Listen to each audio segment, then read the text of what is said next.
nagpatuloy ako patungo sa mga dulo ng mundo, kung saan nakakita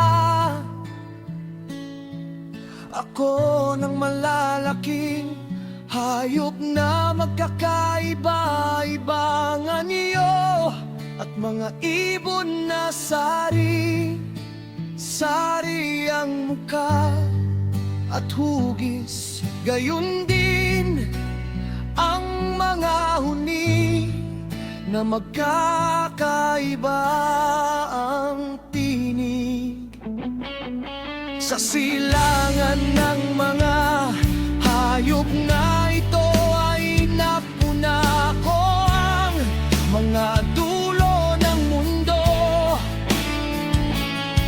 kung saan nagtatapos ang langit. Nakabukas ang mga pintuan ng langit at aking nasaksihan ang paglabas ng mga bituin. Pangkalawakan, binilang ko sila habang lumalabas sa pintuan, at isinulat ko silang lahat habang sunod-sunod silang lumalabas ayon sa kanilang bilang.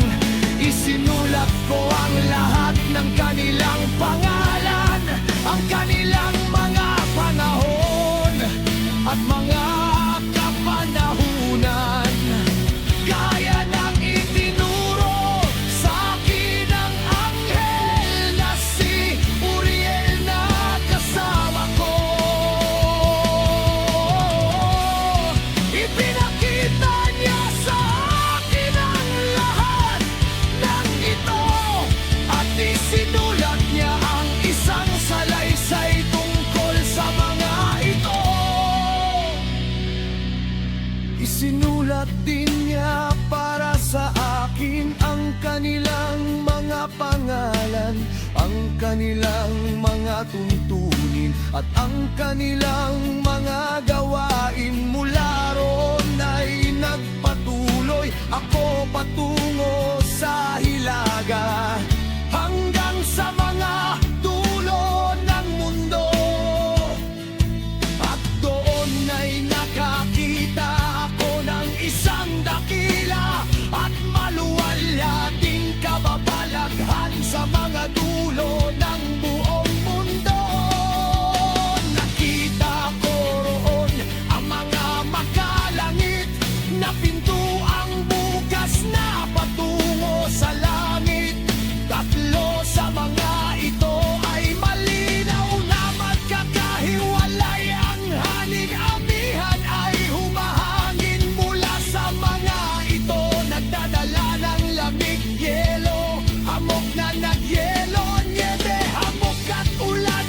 Mula sa isa sa mga pintuan ay marahan ang paghihip nito.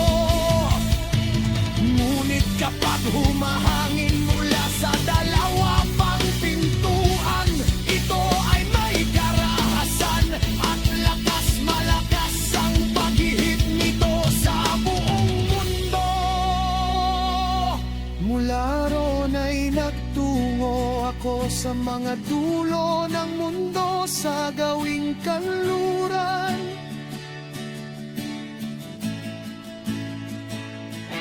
kung saan nating namasdan ang tatlong pintuang bukas, gaya ng aking nakita sa hilaga. Ang mga pintuan at mga daanan sa mga ito ay magkakasing laki.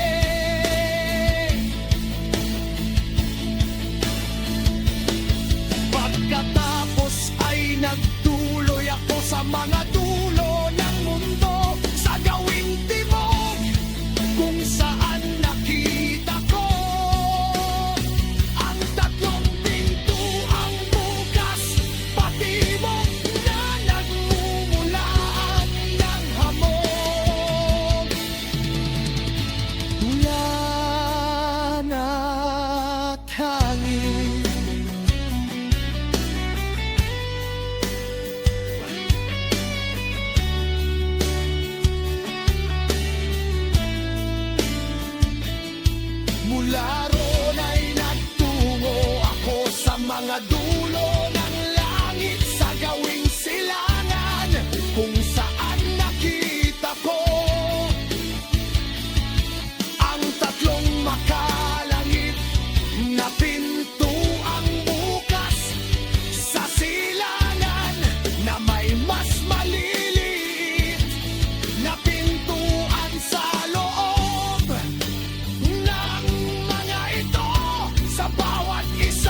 mali